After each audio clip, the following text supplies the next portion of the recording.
Un dernier motif qui parfois nous fait rejeter des cas, ça concerne beaucoup plus l'adéquation entre le genre d'information qui est donnée dans le cas et l'autorisation qu'on a ou qu'on n'a pas de la part des personnes ou des entreprises dont on parle dans le cas.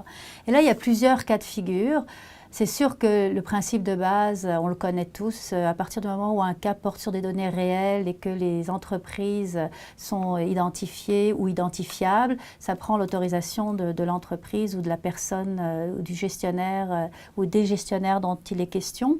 Après ça, autour de ce principe de base, il y a plusieurs cas de figure qui peuvent se présenter.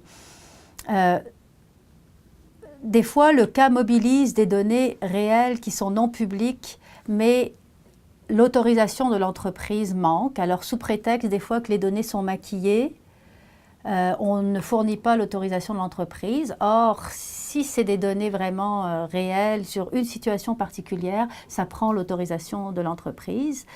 Ce qu'on a vu aussi parfois, c'est que le cas mobilise uniquement des données publiques. Mais pour essayer de rendre le cas un peu plus vivant, les auteurs, souvent en introduction du cas, inventent un scénario fictif qui parle du CEO ou du président de l'entreprise. Puis là, d'un seul coup, c'est basé sur des données publiques, sauf qu'on fait intervenir une personne qui est identifiée, le dirigeant de l'entreprise, dans un scénario fictif. Et ça ne marche pas, on ne peut pas faire ça.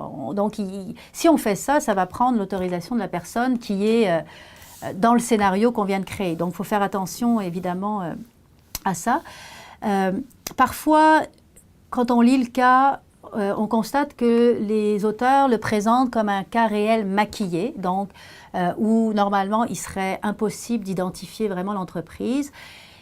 Et puis, on se rend compte qu'en 2-3 clics sur Google, le maquillage n'a pas été adéquat et on est capable très facilement, ou les étudiants nous apprennent qu'ils sont capables très facilement de retrouver l'identité de l'entreprise. Donc, il faut faire aussi très attention à ça. Surtout, aussi quand le cas est présenté comme étant fictif, mais inspiré de situations réelles. S'il est fictif, il faut qu'il soit fictif. C'est-à-dire qu'on ne puisse pas racoler une entreprise particulière ou des personnes particulières au cas, sinon c'est sûr qu'on vient de déroger au principe d'éthique, puis aussi on s'expose à toutes sortes de démarches éventuellement judiciaires qu'on ne veut absolument pas avoir de la part des entreprises dont il est question dans les cas.